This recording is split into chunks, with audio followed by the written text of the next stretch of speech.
Welcome back to Dark Horror Narrations Rules, the channel where every story is narrated by a real human voice and every rule carries a cost. Thank you for being here with me tonight.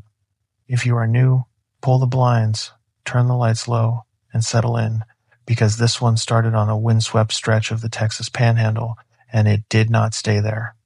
Before I begin, tell me in the comments if someone handed you a rule with no explanation, just a quiet warning that nothing good happens after a certain hour. Would you follow it, or would you start asking why? The floor wax had started to give me a headache again. It always did around the 2-hour mark, when the first coat had set on the linoleum and the second was still wet. And the whole east corridor smelled like an industrial rendering of a lemon grove, pumped through an HVAC system that had not been cleaned since the building went up in 1989. I had been doing this long enough that the smell had become part of the job, the same way the squeak of my cartwheels had become part of the job, and the hum of the fluorescent lights, and the way the night shift stretched time out until 20 minutes felt like an hour. I pushed the cart around the corner into the main hallway and checked the wall clock. 10:42 at night. Still 3.5 hours before the shutdown, and an hour past that before the sun would come up over the grain elevators east of town. My name is Wyatt Halloran. I was 28 years old, and I had been a night custodian at Hemp Hill Regional Medical Center in Stratton Junction, Texas, for 6 years. I knew every hallway by the sound a wet mop made against its particular flavor of linoleum. I knew which fluorescent tube in the east wing was going to die in the next 2 weeks by the frequency of its flicker. I knew the names of every nurse on the night rotation, and which ones would nod at me in the hallway and which ones would look through me like I was part of the furniture. I had decided a long time ago that I preferred the ones who looked through me. Easier. The cart had a bad wheel. It had for 3 years.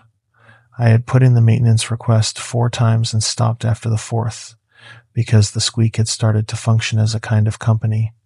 The only sound in those empty hallways, besides my own breathing and the ceiling lights overhead. I mopped down to the end of the corridor and stopped at the double doors that opened onto the loading dock. Small rectangular window at eye level, reinforced glass with a wire grid inside it. I looked through it at the parking lot and the service road beyond. Dark. The kind of dark you only got out here on the plains in late October. Thick and absolute. No ambient glow except the single sodium lamp above the dock steps. The wind moved, constant, across the empty lot, the way it always moved here, the way it moved every night of every month I had worked this shift. You stopped noticing it the way you stopped noticing your own heartbeat until something else made you listen for it again. The scrub pasture past the service road was a flat black shape against a slightly less black sky. 6 miles north of that was the Cap Rock. Beyond that, nothing you could see from a window. I stood there longer than I needed to. The cold came through the glass against my forehead. Not the managed cold of the hospital HVAC, but the real cold. The October cold, off the plains, dry earth and sage, and the faint sour trace of the feedlot 8 miles southeast when the wind shifted out of the south. That smell was the problem. That smell always did it. The pasture behind Cole Renfro's family place ran along the back fence line of a section his grandfather had worked, and his father had worked after that. In September of our sophomore year, it was still warm enough during the day that the grass had not yet gone full brown, but after 7 o'clock, the temperature dropped fast out there, and by the time we were past the windbreak of cottonwoods at the yard's edge, the trail was dark enough that we were using phone flashlights to see the ground in front of us. We had been walking maybe 25 minutes. Cole was ahead of me. He was always ahead of me on that pasture because he had walked it since he was old enough to walk and knew by memory where the prairie dog holes dropped off and where the old fence staples still stuck out of rotten posts. We were not talking. We had been talking plenty for the first 15 minutes. The ordinary noise 2 15-year-old boys make when they are out in open country after dark and not quite willing to admit the dark is getting to them. Then at some point we had both gone quiet, and I had not noticed until I was already in the quiet, already listening to the crunch of grass under our boots, and the low, continuous wind moving across the section, and the far distant rhythmic creak of the old stock tank windmill 3/4 of a mile south. That was when Cole stopped. I almost walked into him. "What?" I said. He did not answer.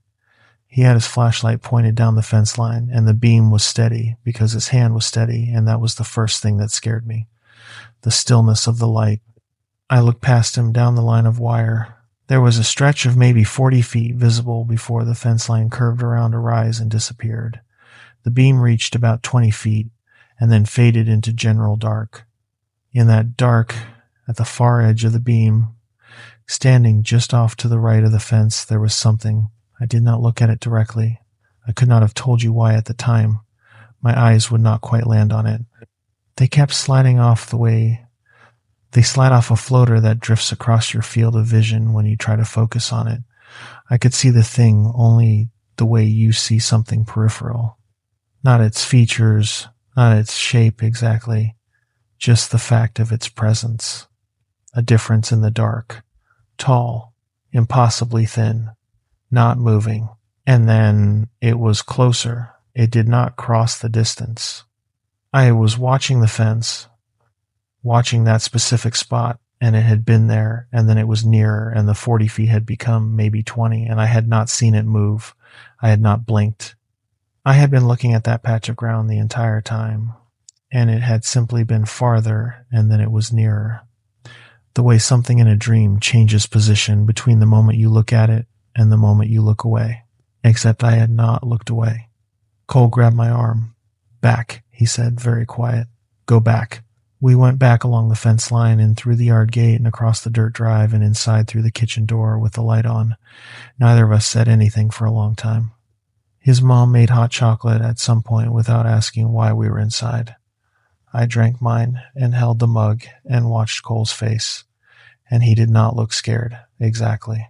He looked like someone who had just been confirmed in a suspicion they had hoped was not true. We did not talk about it that night.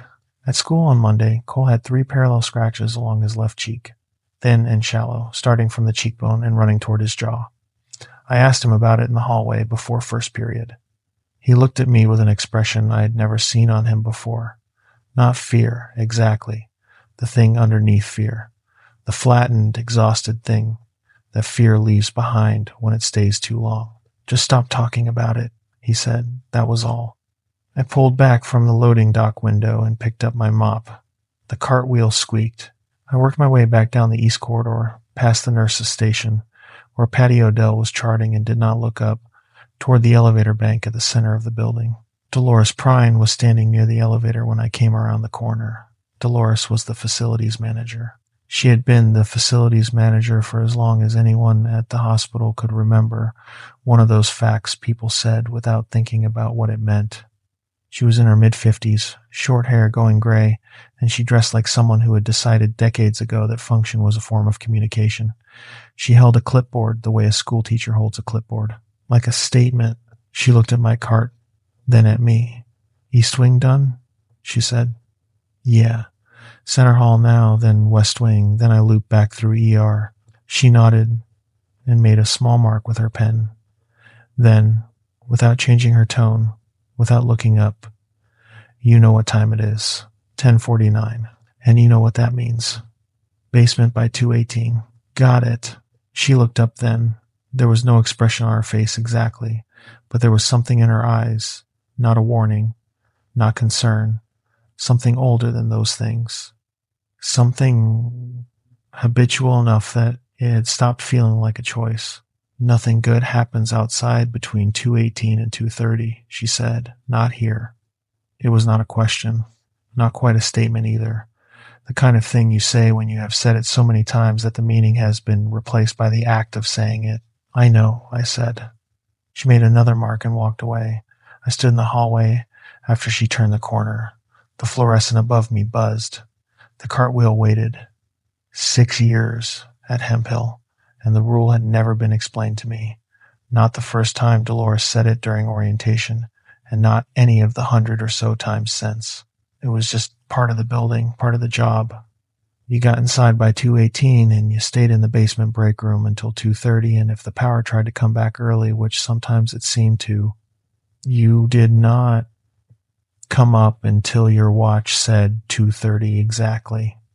And if you asked why, The people who had been here long enough gave you the same answer in different words. Just the way it is. There were 4 rules that came with the job. Printed on a laminated card they had stapled to the inside of my locker door on my first week, and replaced 3 times since when the edges got too worn to read. I had the card memorized. Rule 1 was the shutdown rule. Inside underground basement break room between 2:18 and 2:30, no exceptions. Rule 2 was the vent rule. If you heard anything patterned in the ductwork at any point during your shift, any tapping, any clicking, any sequence that did not match normal mechanical sound, you stopped work in that corridor and moved to another wing. You did not look at the vent directly. You marked it in the log and you moved on. Rule 3 was the breathing rule. If your own breathing fell into rhythm with any sound in the building, anything at all, you broke the rhythm immediately. Count backward from 100 by 7s. Keep counting until the sound stopped or changed. Rule 4 was the one that did not fit with the others, and it was the reason Rule 1 was in my life to begin with. Facilities duties took priority. If Dolores or one of the day managers assigned you an inspection on the grounds before shutdown, you were expected to complete that inspection and return to the basement by 2:18 regardless of the timing. There was no override. There was no exception. If you were outside at 2:17 and you had not finished yet, you left the work half done and you ran. I had stopped asking after the 3rd week. I had understood by then that the asking was the wrong part. The question that mattered was not why the rule existed. I already knew why, in the way, something that happened at 15 and never put clean words to. The question was whether it had ever stopped being necessary, and the answer I could feel every time I looked through that loading dock window was no. I worked through the West Wing, room by room, restocking, emptying, mopping, back and forth passes that did not require thought. The work was good that way. It occupied the hands without touching anything else. I had thought, when I took the job, that the exhaustion would help. It had, mostly. Night shift had a particular texture of tired, a specific physical heaviness that pressed down on everything, including the parts of your brain that would not let things go. You came home at 7 in the morning and slept hard and dreamlessly, and when you woke up in the early afternoon, the memories were further away, at least for a while. But some nights Cole's face showed up anyway. Not the face from the fence line, the face from 5 years later, when I had run into him in the parking lot of the Allsups on the north end of town. I had been 20, home from 2 semesters at Amarillo College. He had been standing by the trash can with a coffee and a burrito wrapper. I had almost called out before I noticed something was different. He looked the same, physically. Same height, same build, same hands and pockets way of standing. But when I walked up and said his name, he looked at me with a half second of blankness before his face found the right shape. We talked maybe 5 minutes. He remembered things. High school, his mom's house, the pasture. But the way you remember a movie you saw once, without ownership. When I mentioned the September we were 15, he went to a middle distance for a moment, then said, "Which time?" There had only been one time. I drove home and sat in my truck in front of my parents' place for a while. Then I called Hector Benitez, who had been in our class all through school, and asked about Cole, whether he had seen him, whether he seemed okay. Hector said, "Which one was Cole?" I said, "Renfro. Played shortstop sophomore year. Lived out on 766. A pause. "I don't think I remember him," Hector said, with the tone of someone who genuinely did not. "Was he in our year?" I pulled out my old yearbooks when I got home. Cole's freshman picture was there. 2nd row, 3rd from the left. Unremarkable school photo. Fine. The sophomore picture was there too. Same position. But the photo was, I did not have a word for it, like a photocopy of a photocopy. The image was present but slightly degraded, contrast not quite right. His face was there, but it was harder to hold. I kept looking, and my eyes wanted to move to the student on his left, the student on his right. I closed the yearbook and put it on the shelf, and did not open it again for 2 years. Cole was still in Stratton Junction, still at the feed store, still at the Super S, still answering to his name when you said it to his face. But whatever had started on that fence line was still going, slowly, methodically, with the patience of something that did not need to hurry. That was the part nobody talked about. Not just the 12 minutes, not just the rule. The part after. The long quiet cost of whatever attention got fixed on you during those minutes, paid out over years. I had gotten lucky. I had been inside when it found coal. I had only seen it from 40 feet, from the edge of a flashlight beam. I told myself that was why I was still whole, still named, still recognizable. I almost believed it. The ER wing, at 1:50 in the morning. Waiting room first, then the supply corridor, then the break room, then the family consultation room that smelled like stale coffee and old grief. My cartwheel squeaked. The overhead lights hummed. I was in the corridor between the break room and the supply closet when I heard it. The ventilation shaft ran along the ceiling above this section of hallway. Standard rectangular duct, painted steel grate, set into the ceiling every 8 feet. Normal building sound. Background. But this was not a hum. It was a clicking. Slow. Deliberate. Like something tapping the inside of the ductwork from above. Except tapping implied rhythm, and rhythm implied regularity, and this was neither. It was careful. Like something feeling its way. I stopped walking. I stood in the hallway, with my mop raised half an inch off the floor and listened. One tap. A pause. Another. Spaced unevenly, with intervals that varied in length. Not the mechanical stutter of a loose damper or a debris rattle. Something else. Something that felt like it was listening first and tapping second. I counted the intervals. 3 seconds. 2. 4. 2. 3. My heart was doing something similar. I stood still and counted again, and felt my own pulse in my fingertips where they gripped the mop handle, and the clicking above me adjusted. Not perfectly, not exactly, but close enough that the next breath I took, I was aware of the way I was breathing, the depth and pace of it, and the intervals shifted again, and fell closer into line. Rule 3, I thought. Break the rhythm, count backward from 100 by sevens. 100. 93. 86. 79. I was still looking at the grate in the ceiling. The fluorescent at the end of the corridor flickered, just once. A single brief interruption. 72. 65. 58. The clicking continued. Quiet, patient. It had not synced to the counting, but it had not stopped either. I made myself stop looking at the grate. I moved the cart backward down the corridor, away from that section, into the cross hall, and I kept counting under my breath the whole way. 51, 44, 37. I did not stop counting until I was at the West Nurses Station. Rule 2. You move to another wing. The rest of the shift, I worked west. The rest of my body worked west. But my attention stayed in the East Corridor the way a person's attention stays on the phone call they got in the morning. Something in my head was listening to a room I was not standing in. The shutdown came at 2:17. 1 minute early, I knew it would be early. The moment I felt the air pressure change.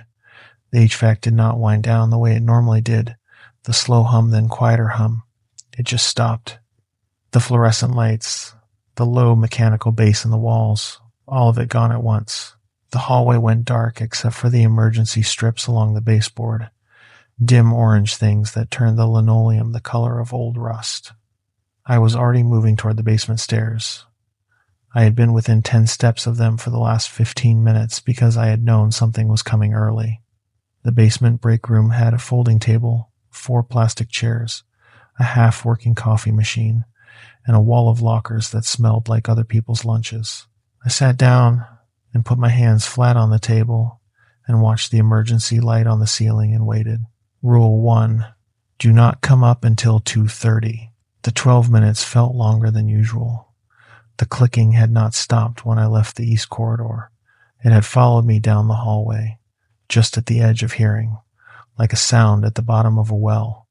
I could not tell whether it was still going or whether my nervous system had started generating it on its own, which was a possibility I was not ready to look at directly. I kept checking whether the intervals of my own breathing felt normal, or whether something was measuring them alongside me. At 2:30, the building shuttered back on. I sat for another 2 minutes before I trusted my legs enough to stand. Then I went back upstairs, finished the ER wing, and clocked out at 6:53 in the morning without telling anyone about the vent. It was 3 nights later when Rhonda Garza sat down across from me in the break room. I had seen her around the way you see all night shift regulars at the coffee machine in the hallway between ER and the supply corridor. She was in her 50s, solid build, a face that had settled into a permanent expression of having seen enough.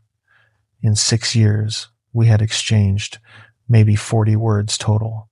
She looked at me for a moment like she was checking something. Then she said, "You ever ask why? Why what? Why 2:18? Why not 2 in the morning? Why not midnight? Why that specific 12 minutes? She said it like something obvious, confirming I had already thought about it and just had not said it out loud. I put my sandwich down. I do not ask why. I know, nobody does. She looked at her coffee. I did. Took me a long time to stop. A pause. My daddy worked at the co-op gin. He used to talk late at night when he thought I was asleep. Not ghost stories, more like recitations, things he was making sure he remembered. He called it an agreement, said the town had made one a long time ago with something that lived here before the town did. The 12 minutes were our end of the deal. And the other end? I asked. It does not cross into our hours. She said it flat. We give it 12 minutes, contained and predictable, and it stays inside them. She paused. That was the idea anyway. Past tense, maybe. I thought about the fence line. Cole's hand on my arm. She stood and rinsed her cup at the small sink. There is a man named Trent Boudreau, sheriff's deputy, county. He eats at the Panhandle bar diner out on 83 Thursday mornings around 8. He has got a folder he has been carrying 2 years and has not shown anyone. She looked at me once more from the door. You should go eat breakfast on Thursday. She left. I sat and listened to the coffee machine tick. I thought about the reinforced steel doors on the east stairwell that I had never once seen open, doors with no exterior handle. I had assumed they were structural. I had assumed that for 6 years I went back to work and left the wondering sitting there, but I did not leave it very far. The Handle bar diner smelled like bacon grease and old coffee. The good kind of old, meaning the machine had been running since 5 in the morning and nobody had cleaned the carafe since Tuesday. Trent Boudreau was in the last booth. Early 30s, dark hair, not in uniform. A folder on the table. Untouched coffee. The look of someone who had sat with an uncomfortable truth long enough to get used to the weight of it. Rhonda was already there. I had not expected that. I slid in across from them and ordered coffee, and Trent looked at me the way a careful person looks at someone they have agreed to trust, but have not yet. She says, "You heard it," he said, 3 nights ago. East corridor. Vent shaft. Yeah? He opened the folder, but did not push it toward me. I have been with the sheriff's office 6 years. 3 years ago, I started noticing a pattern in the cold cases. People go missing in this county and the 3 around it, about 1 every 18 months. The files have a particular quality. The investigations do not stall from lack of evidence. The people working them just lose the thread. Not burnout, not retirement. They stop following up, stop returning calls. He looked at the folder. I asked a detective about a 1996 case last spring. He looked at me like I had asked about a book he read in high school. The name just did not land. Erasure, Rhonda said quietly. She uses that word. I have started using it because I do not have a better one. Trent slid the folder across. The gin incident. October 6th, 1978. Farmers Co-op Cotton Gin, 3 miles south of here, off the old Martinez Road. 11 workers on the overnight shift. Module transfer was scheduled for 2:24 in the morning. The foreman had gone up to Pampa for a belt motor and was due back before the transfer. When he got back at 5:15, he found all 11 of them. I read the incident report. The language was careful in the way that meant someone had worked to drain all feeling out of it. Then I found the medical examiner's notes, handwritten. Victims presented with severe dehydration not explained by environmental exposure, tissue without the typical signs of distress, appearance consistent with desiccation of extended duration. Hollow. That last word sat alone at the end of the line. Dry and hollow, Trent said. That is the phrase the foreman used. Said they looked like people who had been emptied from the inside, the outside left standing. He took the folder back. The investigation ran 11 months. Lead investigator got transferred to Midland. Case went inactive. His widow told me when I called her 2 years ago that she had asked him about his years in this county once. He said he did not remember much of those cases. He closed the folder. 13 cases I have found with that same shape, different decades, some solo, some pairs, one family of 4 out on a farm to Market Road in 1993. The gin crew is the biggest single incident. Rhonda set her cup down. My daddy said the gin was what almost broke the agreement. After that, the old ranching families, the county commissioners, some Kiowa elders from up near the Oklahoma line whose grandparents had been on that land when it was still buffalo country, they formalized it, made the 12 minutes a real structure, a cage. She looked at the table. We give it a contained space and time and it stays inside them. That was the deal. And it held 47 years, I said. It held, she said, past tense. I sat with that. What does it want? She was quiet a moment. Outside on 83, a cattle truck went past, and the diner's hanging lights swayed, and the shadows moved on the table. It does not kill you, she said. Not at first. It just starts taking pieces. Your name, your face, the memory of you. She said it the way you would describe a medical process. Someone you know? She asked. I had not meant to say anything. Cole Renfro. He saw it on a pasture when we were 15. He is still in town, still walking around, but the people we went to school with do not remember him.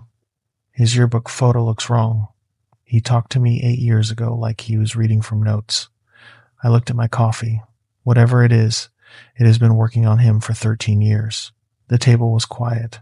Trent said, that is the longest active case I have found.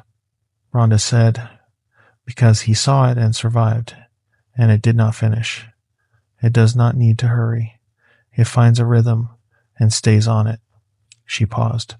My daddy said patience was the main thing. When it finds something it is interested in, it stays on the frequency, I said. She nodded. I finished my coffee. The waitress refilled it without asking. I sat in the booth with the two of them and felt the weight of being believed for the first time in 13 years. It was not the relief I had imagined when I was younger. It was heavier than that. Belief meant the thing was real. Belief meant the clicking had not been a loose damper. Belief meant Cole was what I had been afraid Cole was for more than a decade. Rhonda reached into her bag and put something on the table. A handheld weather radio. Battered and old, crack in the casing taped over with electrical tape. My daddy's, she said. He used it during the shutdown. Said the static changed at 2:17. A specific clicking pattern right before. Early warning. He called it the minute before the cage closes. She slid it toward me. Why me? I asked. Because it clicked at you before the shutdown started, she said. That has not happened before. Not that I know of. She shrugged one shoulder. It means it has already found your frequency. And that makes you the most useful person at this table, and also the most at risk. Trent did not disagree. I put the radio in my jacket pocket. We paid and left. I drove home in the gray October morning and sat in the parking lot of my apartment complex and held the radio and did not go inside for a long time. 2 nights after the diner, Dolores sent me outside. It was 2:04 in the morning. And I was finishing the last section of the West Wing when she appeared with her clipboard and told me there was a biohazard assessment needed at the external waste station behind the loading dock. Procedure, she said, without inflection, the way she said everything. I had 14 minutes until the shutdown. The waste station was 30 feet from the dock, around the building's corner. The assessment would take 10. Figure a minute out, a minute back. That left 2 minutes of margin, if nothing went wrong. Rule 4. Facilities duties take priority. I should have refused. The habit of 6 years was stronger than the alarm behind my sternum. I took the kit and went out through the loading dock doors. The wind hit me as soon as I cleared the building. Late October on the plains. The sodium lamp above the dock lit the service road in a rough orange circle. Past it was the dark and the edge of the scrub pasture and the smell of dry grass and distant feedlot. I walked to the waste station. Nothing wrong, no spill. I stood there with the kit in my hand and checked my watch. 2:09. 9 minutes until shutdown.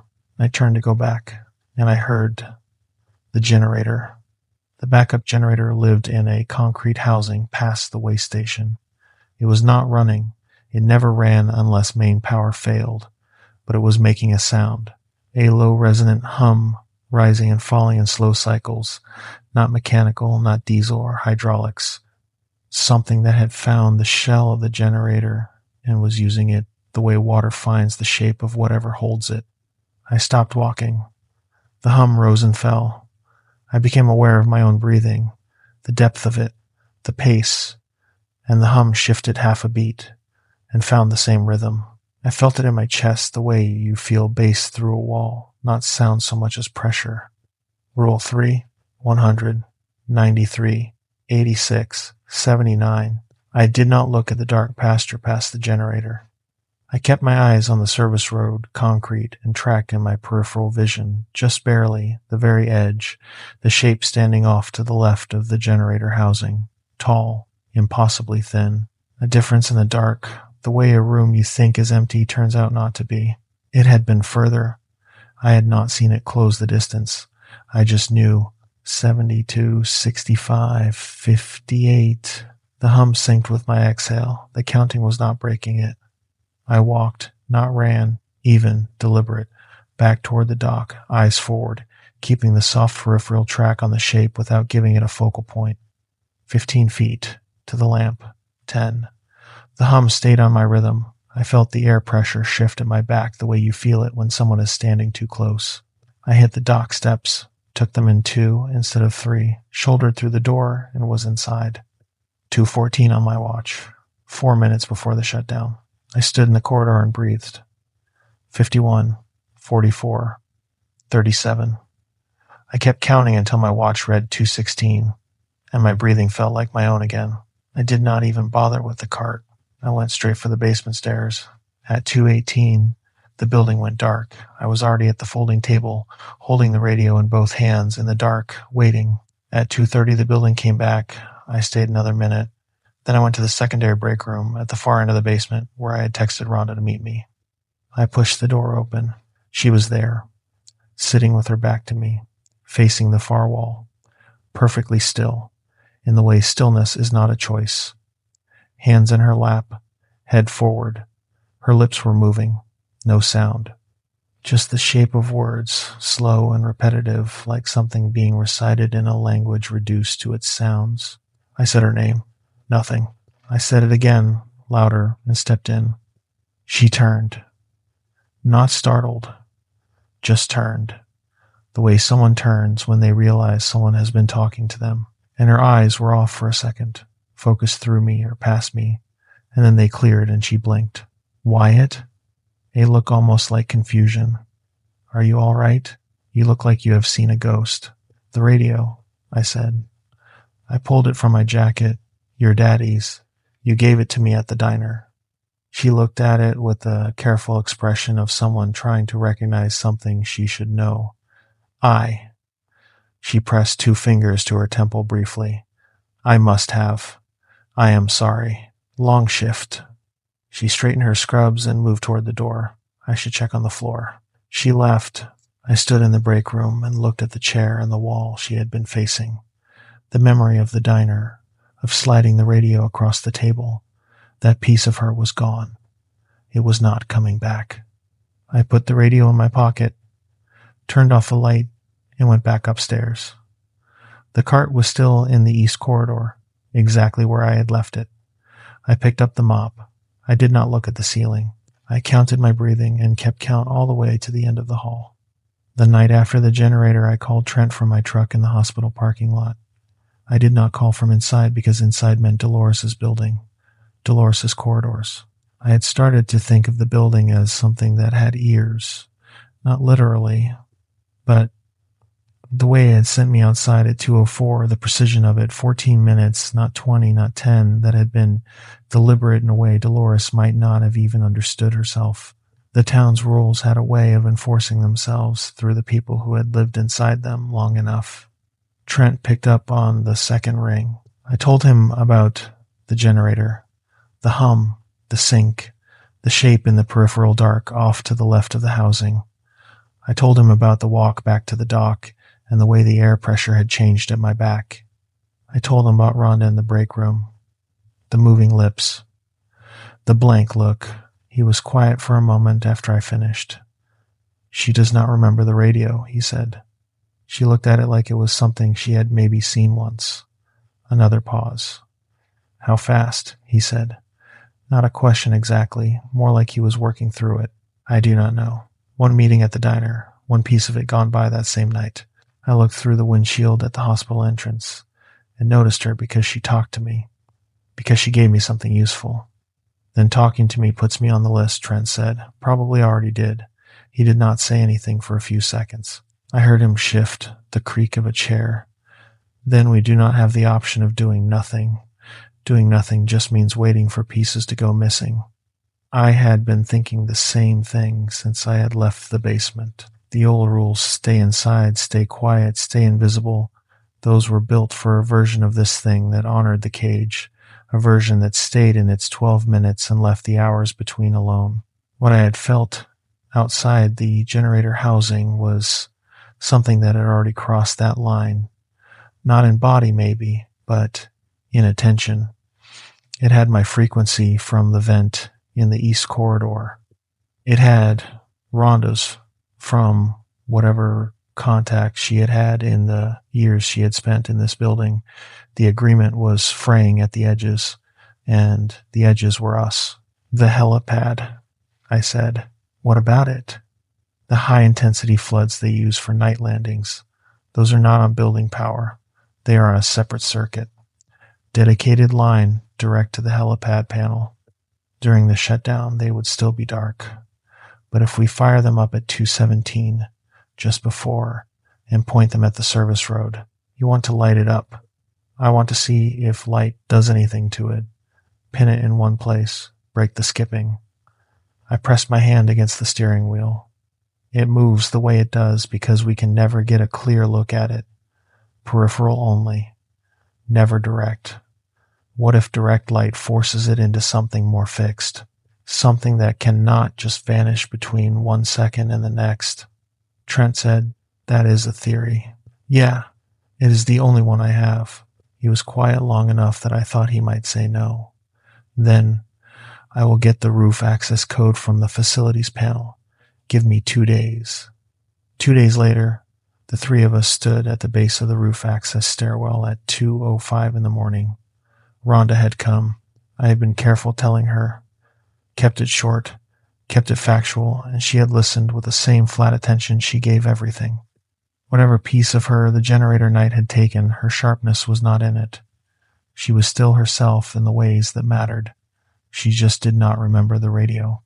I had stopped correcting her about it. Trent had the access code in a small canvas bag with a toolkit and a pair of heavy work gloves. I had the radio in my jacket pocket and a length of metal antenna I had snapped off a broken piece of equipment from the supply room, about 18 inches long, edges rough where it had sheared. I did not have a name for what I planned to do with it. It was just metal, something hard and sharp and chaotic if you scraped it against a wall. Rhonda had her key card, and a flashlight she did not need yet. We went up. The stairwell was concrete and fluorescent and completely normal, the same as any other service stairwell in the building. 4 flights. The roof access door at the top was steel with a push-bar handle and a keypad. Trent punched a 6-digit code into it. The lock disengaged with a heavy clunk. We went through. The roof was flat tar paper and low parapet walls, maybe 18 inches high. The helipad was at the far end, a marked circle with the flood array mounted on 4 posts at the corners, angled outward and down toward the landing zone and the service road below. The control panel was a weatherproof box on a post near the parapet. Trent went straight to it and got it open. I stood near the edge and looked down. The service road ran along the south side of the building. The sodium lamp was on, same as always. Same orange circle on the asphalt. Same black pasture 30 yards beyond. Nothing out of place. Quiet. The wind was steady up here. The smell of the plains was strong, dry earth and sage, and the specific stillness that came over Stratton Junction after midnight. "Panel is live," Trent said from behind me. "Floods will fire when I flip the main. I will hold until 2:17 and then we light it." Rhonda came to stand beside me at the parapet. She looked at the service road without expression. "If it does not work," she said, "we go back inside before the shutdown. No discussion, no waiting." "Agreed," I said. I took the radio out and turned it on. At this hour, the static was ordinary, a low, undifferentiated hiss. I turned the squelch down and held it at my side. We waited. At 2:14, the static changed. It was subtle at first, a variation in the texture of it, a slight regularity creeping in underneath the noise. I raised the radio and listened. The clicks were there, the slow, deliberate pattern that matched nothing mechanical. Then at 2:15, something shifted. The clicking was still there, but underneath it, almost buried, there was a breathing sound. Slow, measured, with a specific cadence, a particular rhythm of someone trying to keep calm. I turned and looked at Trent. Trent had gone very still. That is, he started. "Do not," I said. His jaw tightened. The radio was playing his own breathing back at him. Not similar. His, the small hitch before his inhale, the length of his exhale. Exactly. I clicked the radio off and put it in my pocket. "It is already up here," Rhonda said quietly. "It is always already there," I said. 2:17. I looked at Trent. Trent turned back to the panel and flipped the main switch. The helipad floods came on all at once, and the roof went white. 4 cones of high-intensity light blazed down onto the landing pad and angled out toward the service road, lighting the asphalt in a hard, flat wash that reached all the way to the pasture fence. After an hour of dark corridors, it was almost painful. I raised my arm against it and let my eyes adjust. The service road was empty. The asphalt, the drainage ditch at the edge, the first 10 feet of scrub past the fence, all of it sharp and clear under the floods.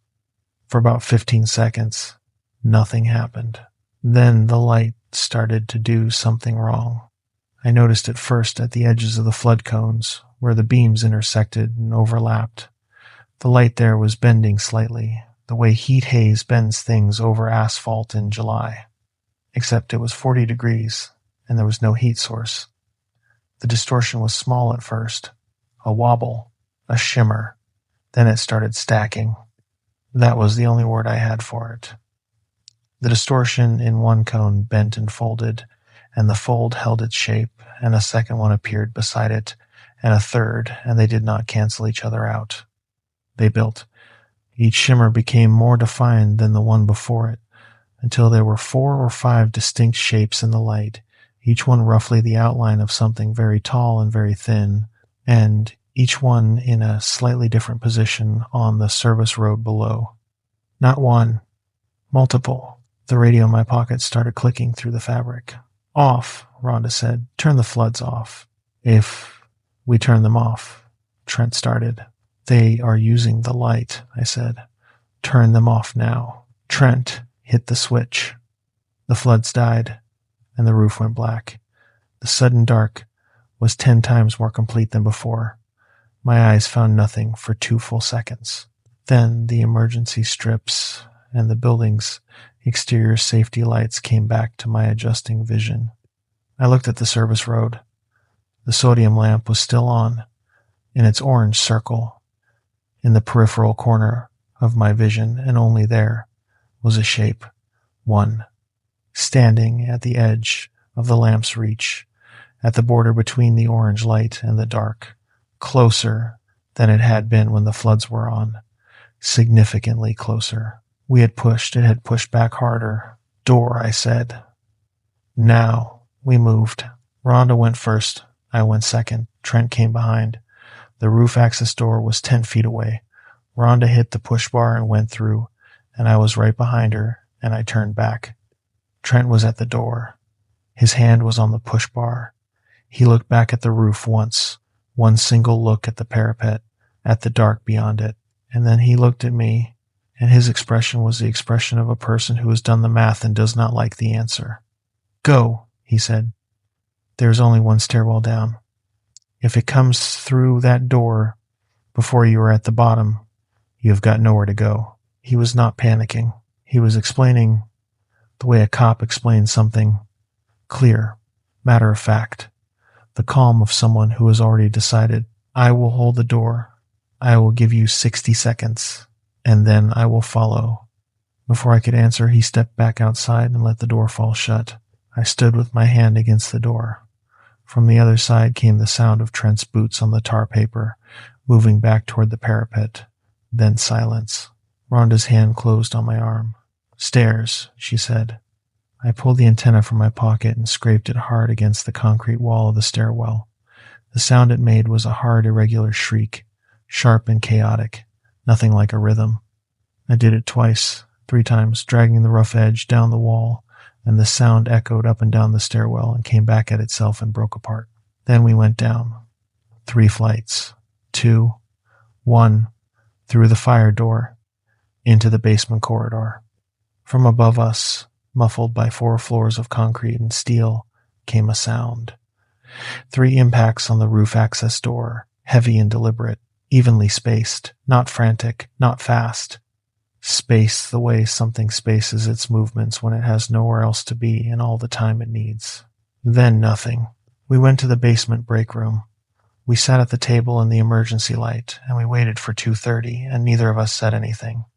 At 2:30, the building came back on. We sat another 5 minutes. Then we went up. The roof access door was locked. Our key cards did not work.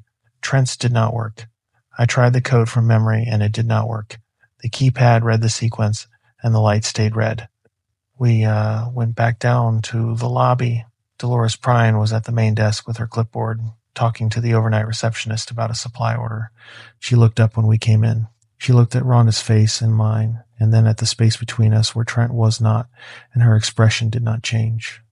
The roof cameras had a fault tonight, she said, before either of us spoke. Between 2 and 3, we have no footage from that interval. She made a small mark on her clipboard. Deputy Boudreau was called out around 2 in the morning. There was a report of a disturbance out at the old Martinez Road. He was last seen responding. She looked at us with the flat, settled certainty of someone reciting a fact that had already been decided. I am sure it is routine, she said. I looked at Rhonda. Rhonda looked at the floor. The official story was already there. It had been there before we came downstairs. Maybe before we had even gone up. Trent had not disappeared. He had been called away. Routine sheriff's business. Nothing to do with the hospital. Nothing to do with the roof. The story was clean and complete, and it left no space for what we had actually seen. Trent was not just gone, he was already being rewritten. I stood in the lobby under the fluorescent lights, holding the broken antenna in my pocket, and felt the specific weight of understanding something too late. The agreement was not just a cage for the thing on the other side. The town's forgetting was part of the mechanism, and the mechanism was faster than I thought. Whatever Trent Boudreau had been, he was already becoming a case that would go cold. I called Rhonda the morning after the lobby. She picked up, which was something. I told her what Dolores had said about Trent. The call out past the old Martinez Road. The routine sheriff's business. I told her the roof door had been locked and the cameras had been down and that the story was already there before we came downstairs. Rhonda was quiet for a moment. Then she said, I know. I already checked with dispatch this morning. A pause. They have a log entry. Call came in at 1:58. Trent was the responding officer. Her voice was flat the way it got when she was working hard to keep it flat. There is a record now, Wyatt. There was not one when we went upstairs. It made a record, I said. The town made a record. Or whatever part of this town does these things. She stopped. I am leaving. I have got a sister in Santa Fe. I am going to stay with her for a while. I sat with that. I had known it was coming. She had been looking at the building differently since the generator night, since finding her own hand on the wrong side of a memory she could not explain. There was a point where knowing the truth about a place made staying in it something other than courage. Okay, I said. You should go too, she said. I know. I mean it. Do not wait. She hung up. I waited anyway. Not for any good reason. Mostly because leaving felt like admitting it had won something, and I was not ready to admit that yet. I worked 2 more nights at the hospital, finishing my shifts, mopping the same floors, emptying the same wastebaskets. The east corridor was normal. The vent was silent. I did not know if that was because it had what it wanted, or because it was patient enough to wait. On the 3rd day, I called Rhonda's number to tell her I was finally packing a bag. The line played a fast, busy signal. Not voicemail, not a disconnection message. Just the busy signal 3 times, and then nothing. I drove to the hospital the following morning and asked the day nurse at the ER desk if Rhonda Garza was in. She was a younger woman, someone I had seen around but did not know well. She looked at me and then at her computer screen with the expression of someone checking something she was pretty sure she already knew. Rhonda Garza, she said, like she was testing the name's weight. I do not think we have anyone by that name. Are you sure you have the right hospital? I said I was sure. She looked at the screen again and said she was sorry. She could not find any record of a nurse by that name on staff, current or former. She said it kindly, the way you say something to someone who might be confused. I drove home. I sat in my apartment and said Rhonda's name out loud once to keep it solid. Then I said Trent's, then Cole's. Then I packed a bag and quit by email and left Stratton Junction the same afternoon. Denver was 6 hours northwest, and for the first 2 months it felt like enough. I got a job doing overnight cleaning at an office complex in the Lodo district. Same work, different building. I rented a studio on the 3rd floor of a brick building on Logan Street with a view of a parking garage and a radiator that knocked every morning at 6. Normal sounds, city sounds. Nothing I needed to count or track. I kept the radio on the windowsill and did not turn it on. Most days I did not look at it, and most days that was fine. The first 2 months were quiet enough that I started building an explanation. The clicking in the vent had been a loose damper. The generator hum had been hydraulic bleed-off. The shapes in the helipad lights had been heat distortion, optical interference, something physical that I had misread under stress. A collection of strange events filtered through a brain primed for pattern recognition since I was 15 years old on a fence line in the dark. I did not fully believe it, but I let it sit in the front of my mind and did not examine it closely, and that was enough for 2 months. The 3rd month, I started waking at 2:17 in the morning. Not every night, 3 times in a week, then nothing for 2 weeks, then twice in 4 days. Always 2:17. I would check my phone, lie in the dark, count my breathing, wait for 2:30. Nothing would happen. I told myself it was residual anxiety, a habit my nervous system had built and had not unbuilt yet. Then one night in January, I woke at 2:17 and heard the clicking. Ventilation register above the bathroom door. Slow, deliberate, nothing mechanical. I lay in bed and felt my pulse and did not count the intervals because I already knew what they would match. At 2:18, the power went out, not the building. The rest of the building had power all night, no outage logged, no other complaints, not the block, not the city, just my 4 walls. The refrigerator stopped, the radiator stopped, everything outside my apartment was fine, just mine. I stood in the dark 600 miles from Stratton Junction and understood that the agreement meant nothing here. No town to hold it, no 47 years of careful compliance to keep it contained. The 12 minutes had been a cage keyed to a location. I had left the location, but whatever was in the cage had followed the only thing that still tethered it, the taste of my memory. The clicking had been going 2 minutes, fully synced to my breathing. I could feel it in my chest, a pressure, not a sound, something that came through the ribs instead of the ears. There was a shape near the bathroom door.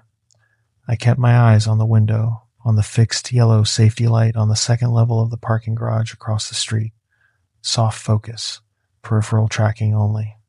I went to the kitchen without looking at the shape and pulled out the metal bracket from the utility drawer, the one I used to prop the radiator overflow valve, 14 inches, rough unfinished edges. I scraped it against the oven rack, jagged, irregular, fully chaotic, everything the clicking was not. I did it again and again, across the rack and the front edge of the stove, short, fast strokes that screeched off the walls and broke apart. Then I moved to the exposed radiator pipe and dragged the bracket down its length, and that sound was deeper, louder, 3 different pitches stepping over each other with no interval. The clicking stuttered, half a beat lost. The sync broke for 1 second, and I felt it release in my chest. The pressure easing, something that had been leaning against me stepping back. Still there, though. I went down to the basement through the fire stairwell. Manager's override code on my phone. The boiler room was low-ceilinged and warm. Main gas boiler on one wall. Chemical suppression cabinet in red. On the opposite wall, pipes running everywhere, no windows. I propped the door open to keep the stairwell in sight.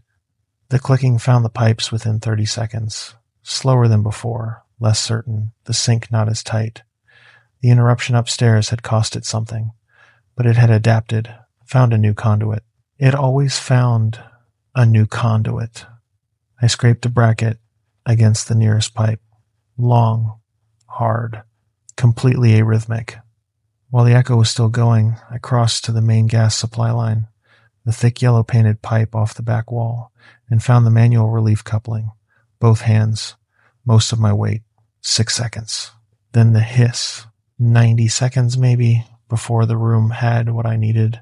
I did not have a plan past the next 30 seconds. I had a bracket, a gas line, and the knowledge that this thing had never once been on the wrong end of something large and sudden and chaotic. I struck the boiler's iron casing. Once. Hard. The spark was small. It landed next to the pilot housing. The sound was not large. A deep concussive thump that came up through the floor and pushed the air out of the room sideways. The suppression cabinet blew open, and the foam came down from the ceiling nozzles in a white cascade. I was on the floor. I did not remember deciding to be on the floor. I lay in the foam in the dark and the ringing and waited. The clicking had stopped. 2 full minutes. Nothing came back. No pressure. No sink. Nothing in the corners of the room that was not a pipe or a wall. I got up, went up the stairs, went through the people gathering in the stairwell, and out the side exit into the January cold on Logan Street, and kept walking. The fire marshal called it a gas leak. Nobody was hurt. There was a follow-up call I did not return. I was already in a motel off an interstate exit. Rhonda's father's radio on the nightstand, casing cracked worse from the blast. I turned it on. Static. No clicking. No sync. I found the bathroom mirror and said my name. Wyatt Halloran. Still mine. It will find new vents, new machinery. It always will. Patient. Unhurried.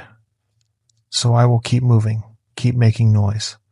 Say my name every morning in whatever mirror is in whatever room I wake up in. That is how it works. You push back, and it learns. You run, and it follows. So you keep running, and you keep remembering your own name. If you ever find yourself somewhere with a rule nobody explains, a specific 12 minutes, a stretch of hours you are not allowed outside, do not ask why. Just follow it. And if you break it, do not wait for permission to leave. That is the only rule now. If this story kept you listening, do me a favor and let me know in the comments which rule Wyatt should have broken earlier.